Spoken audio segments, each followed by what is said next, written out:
We kindly request to close your videos, please, and your audios. Thank you.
Okay, good afternoon, everyone. Hello, assalamu alaikum. I'd like to start by introducing myself. I'm Dr. Khalid Albani, and I'm an associate professor at Prince Sultan University. And I'm very excited to share with you today some of my experiences during the shift from the emergency online teaching to our now more established sort of kind of online learning. So the outline of my presentation is as follows. So first of all, I'm going to talk about the reason that motivated this presentation. I'm going to be talking about basically student engagement is at the center of this presentation. So I'm going to be talking about the importance of student engagement and what is the underlying theory that is behind the tools and the strategies that enhance student engagement. We will be focusing on three kinds of interactions, which are based on the theory. They are the student-teacher interaction, the student-student interaction, and the student-content interaction. And we will conclude with an activity by the end of this presentation. Now, as I told you, I'd like to share with you some strategies and some technological tools that you can use to innovate your teaching practices and the learning of your students. Our ultimate objective or goal is to help improve our students' achievement of the learning outcomes. Now, the reason behind this is because of the sudden shift that took place last term, and we moved overnight from one way of teaching, from on-site to online, and we had to do lots of changes overnight. We even last term we had to do some changes to our assessment tools, to our learning outcomes, to our syllabi, and all this stuff. Now, with this sudden changes, there was some good news that came into existence, and the good news is that research has shown that the engagement, the greater the engagement with the online instructional practices, has led to greater faculty and student satisfaction with learning and teaching. So this is something positive. Now, the first thing that we have to think of is our students. Now, our students are under a lot of stress, and they are very anxious because of the COVID-19 and all the things that have come with it. But if you think that your students are stressed and anxious today more than before, you are wrong, because research has shown that 3 out of every 10 millennials were lonely, were feeling lonely even before COVID-19 came into existence. This research that was done by YouGov in 2019, in July 2019, showed that 3 in every 10 millennials were feeling lonely. So, and now with the teaching online, with the sudden shift, with the anxiety and the fear and all the feelings that have come with COVID-19, I'm sure that our students are not in a better position.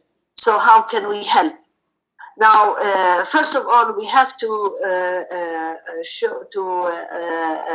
make this point. This has been proven by research that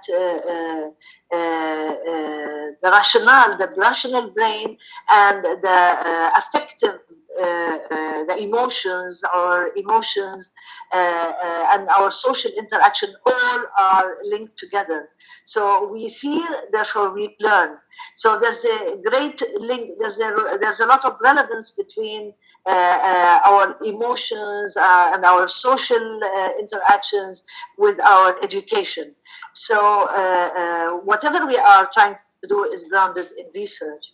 Now, feeling and thinking, as we have just seen, go hand in hand. So if we want more learning to take place, we have to take care of the emotional and social well-being of our learners. And if you ever thought that we don't need to do anything, we will get over it, we will continue business as usual, you are wrong, because things will not change unless you intervene. So intervention is very important. Now, the heart of education is with connection, making connection at several levels, and the connection and giving students a meaning of the content they are studying. Both will help them achieve the education we are hoping for. So to do that, what that was just to introduce you to the reason, to the motivation why are we really concerned about our students' engagement? Why do you want to engage them more than before? We used to think of tricks and tasks and activities to engage them in the class, but we need that even more so now with online learning.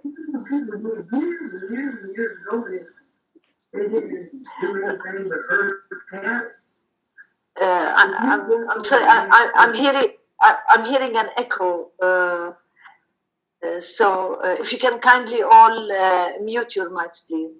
So what strategies are we going to suggest? I'm going to share with you some strategies that will help maximize student engagement and, of course, the achievement of the learning outcomes when we are online.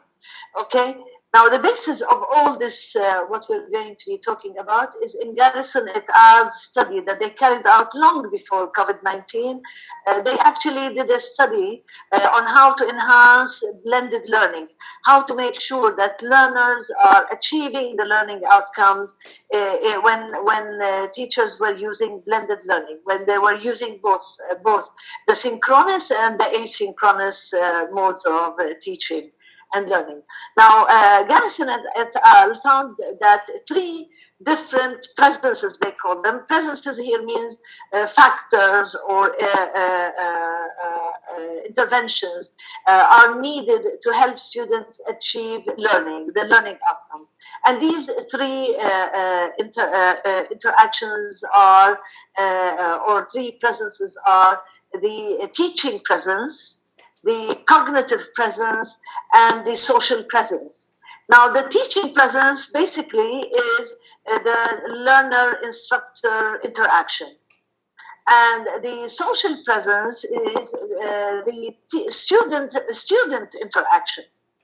And the cognitive presence is the learner or the student content or course material interaction. So this is, to sum it up, this is what it looked like. 3 types of interaction are very important to help us achieve learning outcomes and help learners engage in the learning, in the whole process.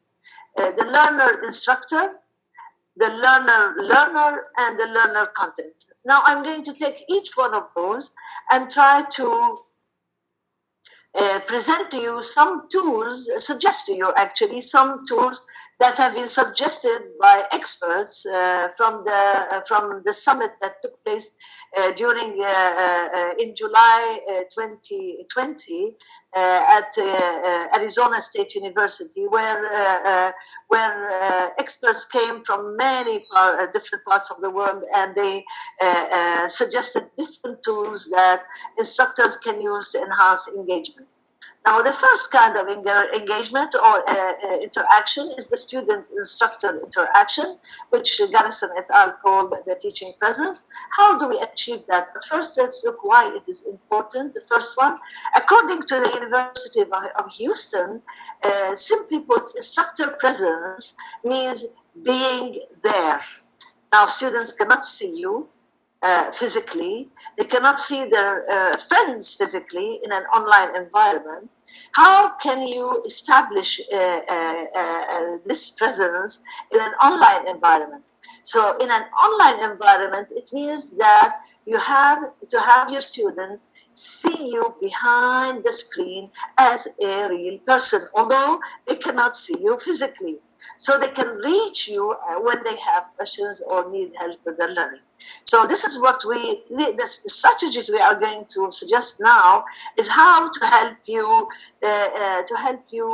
achieve this, how to help you make your students see you even when you are behind a screen, not physically in a classroom. Now, they suggested, there are 7 suggestions made by in one of the presentations. The first one is the welcoming message, whether at the beginning of the term or at any in any.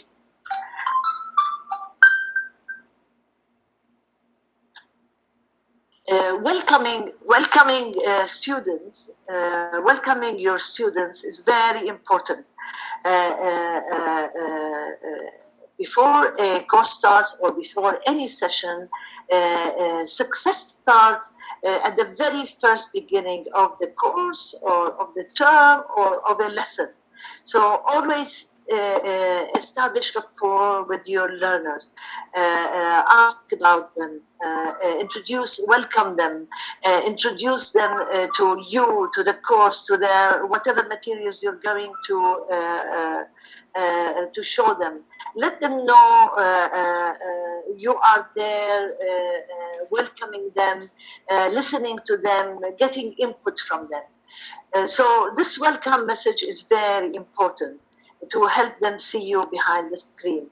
Another thing is the announcement page. Always make use of having an announcement page, whether you are using an LMS or if not, always try to find a platform where you post your announcements. Post directions as to where to start, how to start something, regarding what topic you are going to work on, what kind of assessments you are going to use.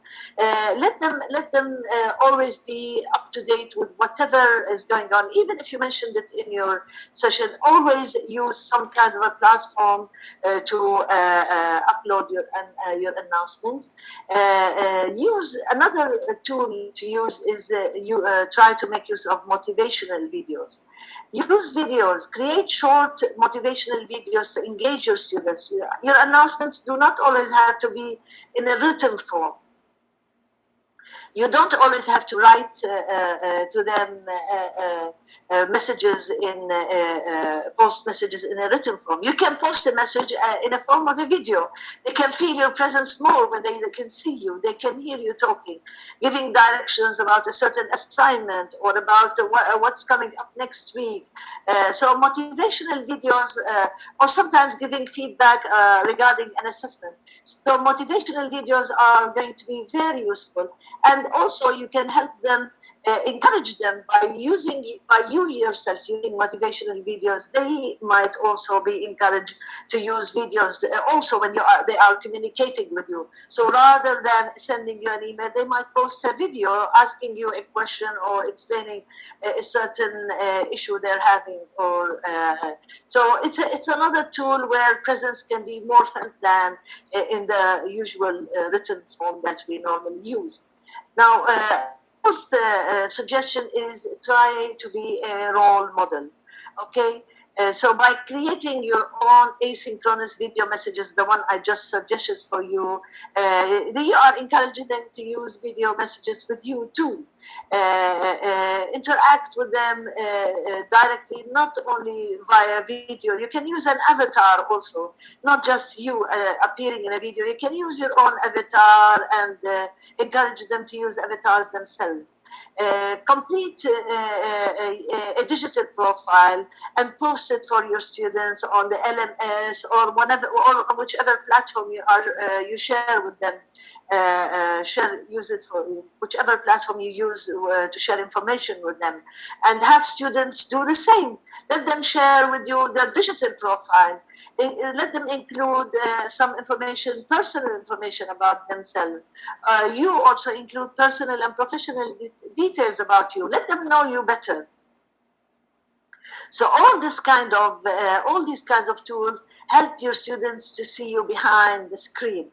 Now, another one tool that I would suggest here is to try to use Voki. Voki, if you Google Voki, it's a very popular application that can be used as a means to connect in the online classroom. It can add a more personalized feel and give students more than a name and a profile picture to go on. Voki can also be used, it can be used to introduce lessons and highlight important information. Students can also use it to give presentations themselves, to complete assignments, to take part in an oral segment of a certain course.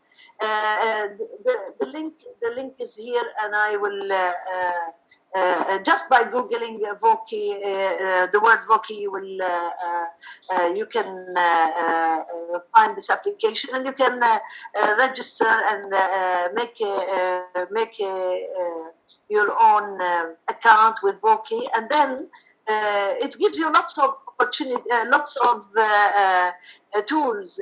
It can make an avatar of you yourself, or you can use any other kind of avatar. You can choose a cartoon character. You and your students can use from a cartoon character. You can use from a historical figure. You can use a picture of a pet. Any kind of. This is just a snapshot taken from all the kind of avatars they have. They have many avatars that you and your students can choose from, and you can play around with how you dress the avatar. You can the background, everything. In one of my avatars, I tried it out using, for example, Trump's avatar in one of the presentations. So lots of tools that you can use that can give your students a feeling that you are there, that you are present, not just somebody behind the screen. Another tool that you can use is the voice thread. This voice thread, if you make an account with the voice thread, actually, it's beautiful. Beautiful. You can make post pictures and and give students oral instructions on what to do with those pictures. So this, for example, is an activity where the teacher is asking the students about to find 4 people who have done something, to make them use the past tense. So this is another tool that you can use to establish presence, because they can hear your voice. They can you can put also a video, you can put a picture, you can put anything on this voice thread. You can also use Kahoot. Kahoot, I'm sure many of you are familiar with Kahoot as a tool also, where you can play games with the students, you can do polls, you can do lots of lots of activities with them. So here we have the links for the Voki, for the voice thread, and for Kahoot. All these tools can really help you make a connect with your learners.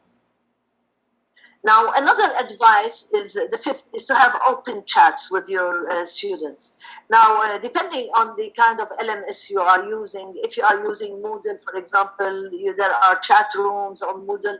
These are for synchronous. You can have synchronous chats on your LMS.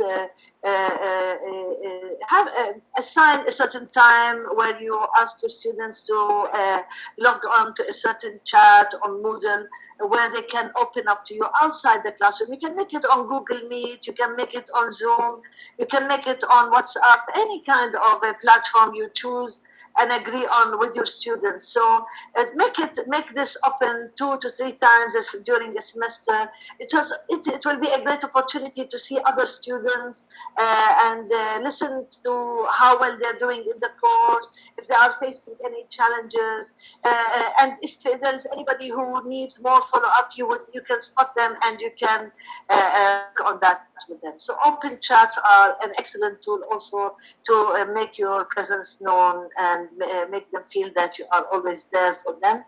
And the sixth advice is to avoid being a robot. You have to make them feel that you are a human, not a robot. So have, of course, set virtual office hours and let them know that you have a life outside of the computer screen. So talk to them about you before the lesson starts. Tell them, share with them if you feel comfortable. Share with them after the weekend some activity that you did, something interested that you have, a conference that you have participated in, a certain activity that you did and you enjoyed. Tell them, share with them, let them see the human part of you. Share funny or sad stories with your students if you feel comfortable, and ask them too to share with you. If somebody has a good news, let them share it with you. Let everybody clap and give them encouragement and so on. So let them feel the human side of you. Another thing, the last piece of advice to enhance student-instructor interaction is to be flexible. Try to be flexible. We are working under very different, we are having to face many new challenges using technology, teaching at a distance. So lots of things are happening in our lives and that of our students. So be flexible. Remember that students may be having personal issues. Show compassion, be flexible, offer extended due dates whenever possible. Keep in mind that students are, although they are digital natives, and although they can use the iPhones better than any one of us can do, but they may not be that competent in using Moodle, for example, or Voki, or Kahoot, or whatever tool that you are, give them time, spare some time to help them, to introduce them to new technologies that you are using. Let them feel that you are there to assist them. So with this, we have finished the 7 suggestions on how to promote better student-learner interaction. The idea is by displaying presence and compassion in your class, you can help them promote emotional well-being. And we just said at the very beginning that emotions and thinking and cognition go hand in hand. So as they are adjusting to their new learning environment and to other uncertainties taking place in their lives, by using such tools, you can make a difference. So try to infuse some of these suggestions into your online classes. Moving to the second kind of interaction, the student-student interaction. Now here you want to achieve the social presence. You want the students to feel that not that you are there behind, not that you're not just behind the screen, that you are there. You want them also to feel that their colleagues, their peers are there all the time, all along, sharing and helping them learn and learning together and making meaning together. So how to enhance the student-student interaction. Remember always that teamwork is the key. So use collaborative activities sparingly. Whenever it's possible, don't let students feel isolated, because the learning online by definition it makes them feel lonely. So use as many collaborative activities as you possibly can, and try to strike a balance between you being the leader and them being leaders. Assign them a leadership roles as members of a team. So let them take the leading role. Let them feel they are in charge of each other's learning. So try to shift responsibility whenever it is possible. Use technology to create collaborative spaces. Use social media, shared docs, discussion forums, whatever tools you have at your disposal to make them work together. Try to get feedback as often as you can. So add a poll each week for students to provide feedback to see how well they're learning together. Using entry and exit slips are excellent way of helping to get feedback on how much they are learning from one another and on their own. So use an entrance slip to build their expectations before a class starts, before you start a new topic. And use an exit slip at the end of a session to try to see what the challenges they're facing, what things they've learned, what things they still need to learn, and so on. Now, another tool that you can use for student-student interaction are on an LMS. It could be a discussion forum, but if you're not using an LMS, any platform, you can use any platform to help them interact with one another. So try to choose any kind of platform to engage them and help them, to give them activities to do together. A good idea is to have an ongoing kind of discussion forum. You can have a WhatsApp group for your class. You can have a discussion forum running on Moodle all through the term, or on your LMS all through the term. Keep it going. Students can help one another. Sometimes whenever a student, I find that in my classes, sometimes students pose questions and I don't need to interfere. They straight away help each other. They support one another, they answer, they give the supporting material, they advise, and so on. I only interfere whenever I feel that my students, there's a need to intervene. Otherwise, I leave them to help one another. This will help to build very strong bond between them and to enhance the student-student learning, which is sometimes they learn, more often students learn from each other better than they learn from us. And the third, the last but not the least, is the student content interaction. And with this, we are helping to enhance the cognition, the cognitive presence of the learners. How can we do that? How can we, what tools can we use to enhance that? First of all, to help students engage with the content, with the course material, most important of all is you need to give them the motivation, boost their motivation. Try to make them give encouragement whenever needed. Let them feel relaxed and convinced and assured that they can make it and they will do it, not to demotivate them. Help them feel they can succeed in every way possible and create opportunities for them to do that. Quick wins, give them very low stake checkpoints, give them an assignment for a grade or two and an easy one, a low stake one, with immediate feedback and the quick win. That will give them the reassurance that they are on the right track and that they will make it. Reward them for every effort, even a little effort that they can make, with a simple answer an answer that they give, or a little progress that they have made, a nice behavior, a nice tool that they are using in learning, whatever they are using, whatever kind of achievement they do, reward them for that.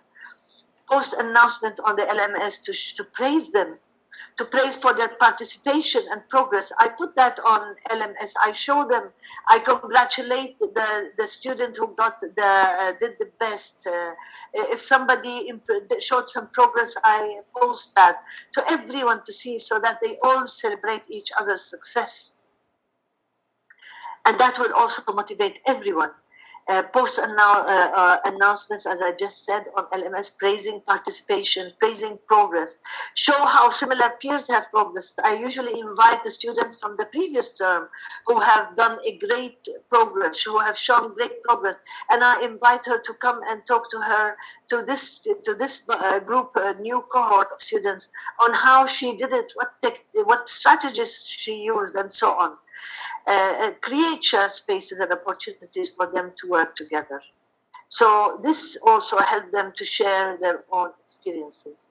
Now, other things that you can use is to help them engage with the content is to make it very clear for them what are the objectives of the things they are learning, and tie it to every activity. Every activity you give them, tell them what is the objective, what is the reason why you are giving them that activity, what they would learn, what skill, what knowledge, what competency. Tie objectives with assessment. With every assessment you give them, tell them that we are doing this assessment because we want to check that we have mastered this skill, or we have mastered the content of this topic, and so on. Recommend for them tools that they can use to track their progress also. There are tools on the LMS that will help them see how well they are progressing.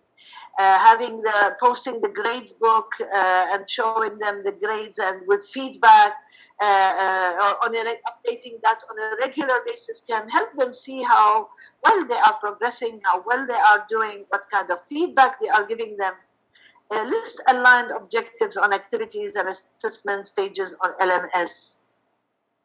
Use polls all the time to check how they are feeling in how well they are achieving the learning goals on a weekly basis, on whenever you feel the need for that.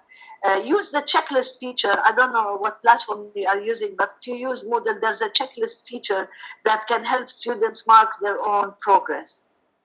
Now, other tools that you can use is always provide timely, actionable feedback. Don't leave the assignment, don't wait after 2 weeks to give them feedback on an assignment. By that time, they've forgotten what they have done, what were the challenges, and so on. So try to give feedback that is timely, and feedback that they can do something about it.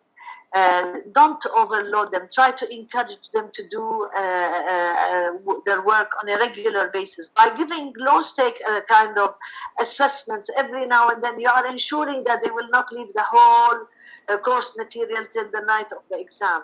So help them avoid cognitive overload.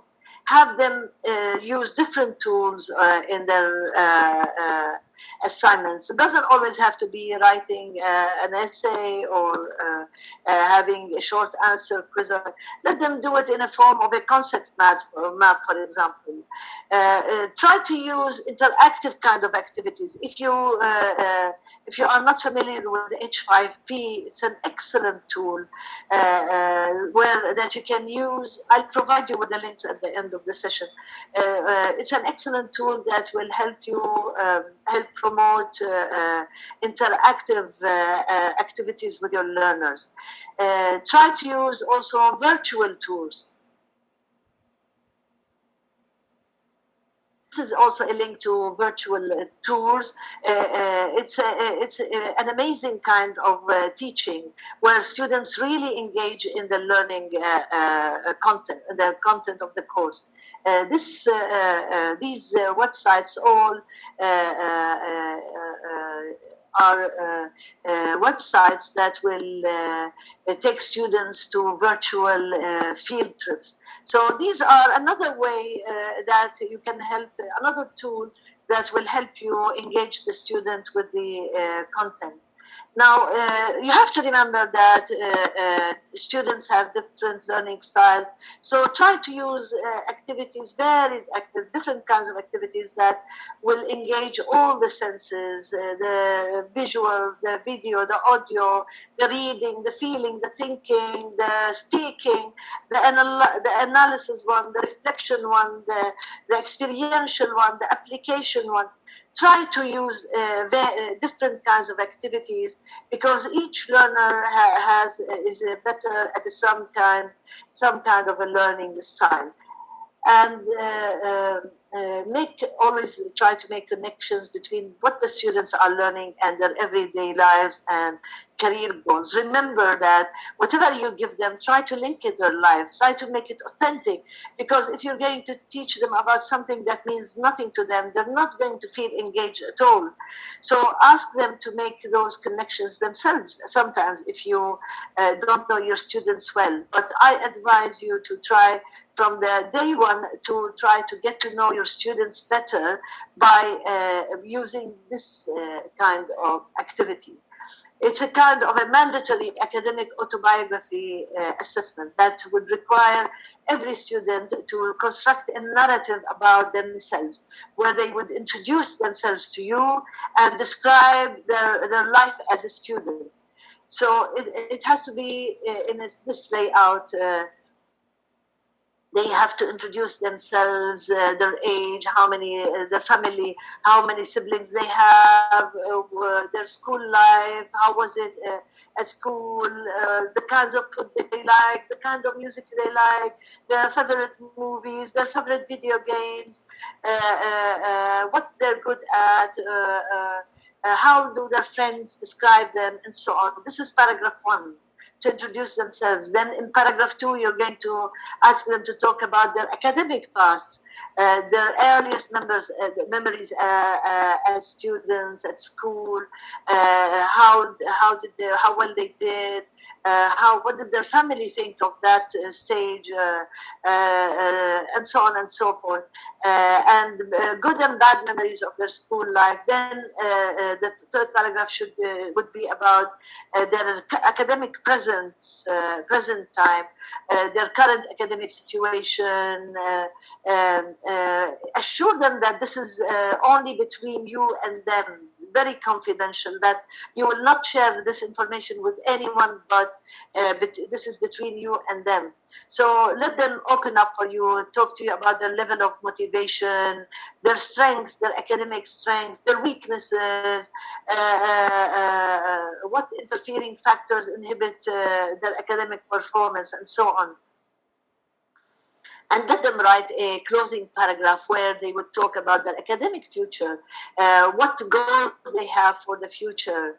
If they say they want an A, they don't just say I want an A. They have to say how they're going to achieve that A. what changes are they going to make to achieve the aim or to change to achieve the goals that they have. So this kind of task, if you use it very early on in the term, it would be an excellent tool to help you know them better. And once you know them better, then you can make your activities, you choose your activities more carefully. So now you know more about the student, so you can make the right choices. Use the tasks that are authentic and that they connect and relate to. And the last thing is try always to encourage them to do planning, to monitor their progress, ensure that they are using effective study practices and reflection. Provide some kind of an onboarding session that covers how to use whatever technology, or if they feel they need help, where to go for help, whether in a person, if they're facing a problem at the academic or personal level. You always use rubrics for assessments, for discussions. Encourage them to do pacing instead of last-minute cramming. Encourage them to do self-checks using quizzes, polls, Kahoot. Many of those tools we have mentioned in the other kind of interactions. As you can see, sometimes they do overlap, but again, these tools would really enhance a student content interaction. So by using all these three different types of interventions, or three central kinds of interactions: student-instructor interaction, student-student interactions, or student content interactions, by using the strategies we mentioned to enhance those kinds of interaction, you will be actually helping your learners to be better engaged in an online session. So this slide actually is a kind of a summary of all the major tasks that I have mentioned earlier. Now, the last thing that I would like to talk about is an activity of self-reflection. I would advise each one of you to go back to either the course syllabus or to your if you have an LMS, to go back and visit your course material on the LMS and check. By checking your syllabus for evidence of your use of the three types of interaction, see what kind of activities you use to enhance the teaching presence, your interaction with your learner. See what kind of activities you are using to enhance the learner presence. See what kind of activities you use to enhance your students' interaction with the content, the cognitive presence. And I have provided you with a rubrics. The rubrics actually, this is a screenshot from the rubrics, but the link is found at the end of the presentation. So if you go and visit your syllabus and try to grade yourself on this using this rubric, see how much you are using, focusing on your teaching presence, how much you focus on your social presence, how much you focus on your cognitive presence. By using this, actually, you would know where are your strengths and where are the areas that kind of presence, or where are the interaction. You're not using as many strategies to enhance that kind of interaction. So by using this kind of rubrics, you will be reflecting on your own practices. You will be discovering your strength and the areas that you need to enhance. What tools if, for example, you find that you are lacking in social presence, you don't use many activities, many students do that. So you can revisit that and try to work more on finding more activities that will enhance that. Similarly, if you find that you are not, your activities do not really engage your learners with the content, so the cognitive presence is lacking here. So go back and try to focus on finding more activities that would enhance your students' interaction with the content, and so on and so forth. So, in conclusion, the idea behind all this is that the interaction, whether it's with the teacher, with other peers, or with the course material, is the key to engagement. If you want to engage your students, and we said that research has proven that more engagement has proven better success, more happier teachers and students, better learning, better achievement of learning outcomes. Now, to engage learners and to motivate them, if you do actually succeed in more engagement, more motivating of your learners, you are helping them achieve deeper learning. And of course, deeper learning is what is our ultimate objective. If we go back to Bloom's taxonomy, so we want them to learn how to evaluate, how to think critically, how to be able to analyze, and so on. Not just to know, comprehend, and demonstrate understanding of something. And with social learning, when you make your students learn together, you are also enhancing their critical thinking skills also, which is also a deeper level of learning. So, as you can see, with engagement, you are helping achieve deeper learning, and of course the ultimate, which is the ultimate objective of our courses. And with this, I end my presentation. I will share with you the links. So here, this is the link for the rubrics. If you want to revisit your syllabus and check, reflect on your practices and see what are your strengths and where are the areas that you need to work more on. And this is the link to the summit, to the Connected Faculty Summit that was hosted by the Arizona State University, and from which I got all the ideas that I have presented you in this. You can all register on this link and attend the summit, any presentation that was presented in that summit. So I think I can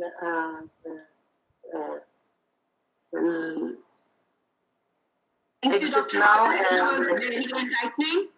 Do we have any questions? You can now either open your mic and ask directly or type in the chat box, please. Let me post the links if anybody to share with you the links of to the presentations, to the course, to the applications that have been mentioned in the. So the rubrics. This is the link to the rubrics. Is this one? So. So this is the link to the rubrics. If any of you is interested in doing the activity, to check on their attainment of these interactions. Now for the this is the link for. I didn't want to do that during the session, so this is a link for virtual tours. So if you want to take your students, this is an example of one of the websites that take your students to virtual tours. For H5P, this is the link for H5P. If you are interested in using, oops, sorry.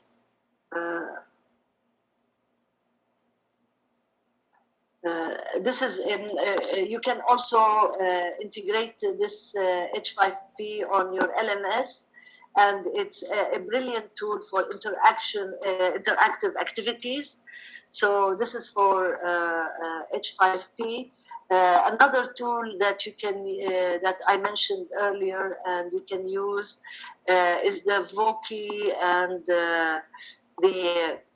these tools. The Voki. This is a sample of a teacher using a sample. Yeah, of course, I can share the PowerPoint.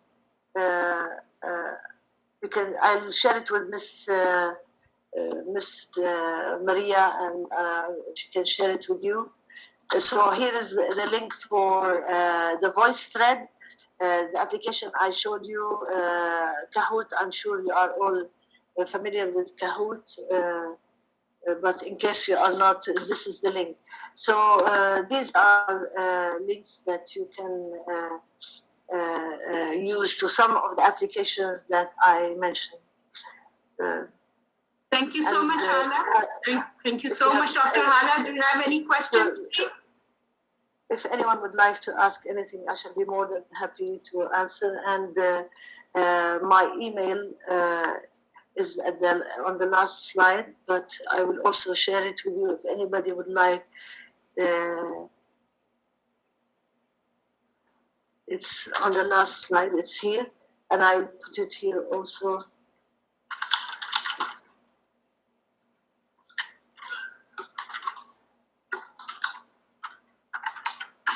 So here's my email if you need anything. Somebody is asking what age group learners. I think the majority of the tools you can use with any group. The Voki, for example, with the school children up to university students. So you can use it with any. Similarly, the voice thread, Kahoot, I'm sure there's no restriction. I don't see any. With the H5P also, beautiful interactive activities. I think, let me see if I can share with you some, if I can show you some of the activities on, can you see my screen now can you see now? Yes, Dr. Hala, it's pretty clear. Yes, thank you. Yeah, this is Kahoot. This is a teacher herself. She has made an avatar of herself, and she's introducing her session. What her plan for the week and what assessment. So rather than posting it in writing, she posted it as a video. For example, in my course, for example, I post announcements on a regular basis. The student, for example, look how I post congratulations, for example, for my students as a form of motivation, who got the highest marks, and so on, and so forth. I'm not so sure what happened to the. This is the voice thread. If you click on this one, you can find many activities that teachers have already posted. But you can also design your own activity with the voice thread. You can record. You will record your voice. You can upload a video. You can post questions also with the video. And the students, when they reply, they'll have to record their answers on the voice thread. So it's going to be oral. So this is a nice tool for engaging students in activities rather than just posting the normal assignment or sending it via email or whatever. Kahoot, I'm sure you are all familiar with Kahoot. It's a very quite a lot of research have been done on how the interaction, the quizzes, the dividing students into groups, making it competitive, and so on can help enhance learning. So if I can I will share the slides with Miss Maria. I've posted the. Yes, thank you, Dr. Hala. Your recording of this webinar will be posted on our website and also on our social media. So most of you can go there and see the presentation. If there are no more questions, we would like to end it here. Thank you, Dr. Hala. It's always a pleasure to have you on our platform. Thank you so much. It was very enlightening. No, you're most welcome. You're most welcome. Yeah, sure. You can have the slides. I'll share them with Miss Maria. I'll share the slides with her. Yeah. Thank you very much. Thanks. Thank you so much. Really appreciate it. Thank you. Thank you. Thank you. Bye. Thank you, everyone, and hope to see you next time. Our next webinar is on next Saturday on the 21st, and the other one is also on the 28th. So hope to see you all there virtually. Thank you, and bye for now.